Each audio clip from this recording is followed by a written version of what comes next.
Hi friends, இன்றைக்கி நம்ம சேனலில் முட்டை வச்சு ஒரு சூப்பரான ஈவினிங் ஸ்நாக், முட்டையை உள்ளே ஸ்டஃப் பண்ணிவிட்டு மேலே மசாலாக்களோட ஒரு சூப்பரான ஈவினிங் ஸ்நாக் எப்படி செய்யலான்னு பார்க்கலாம். அதுக்கு ஒரு 3 முட்டையை வேக வச்சு இதை போல் ரவுண்ட் ஷேப்பில் கட் பண்ணிக்கோங்க.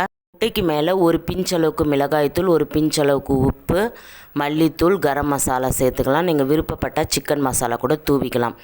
அடுத்ததாக ஒரு பவுலில் ஒரு 3 பெரிய வெங்காயத்தை நீல வாக்கில் கட் பண்ணிவிட்டு ஒரு 1/4 ஸ்பூன் அளவுக்கு உப்பு சேர்த்து நல்லா பிசைஞ்சு எடுத்துக்கோங்க ஒரு 2 நிமிஷம்.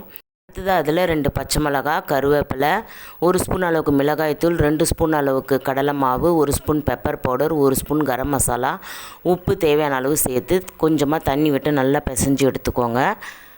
பிசைஞ்ச மாவில் இந்த முட்டையை நடுவில் வச்சுட்டு இதை போல் ஒரு கட்லெட் மாதிரி ஸ்டஃப் பண்ணிவிட்டு கொஞ்சமாக எண்ணெய் விட்டு ஒரு 2 நிமிஷம் முன்னும் பின்னும் நல்லா பொரித்து எடுத்திங்கன்னா சூப்பரான முட்டை ஈவினிங் ஸ்நாக் ரெடி.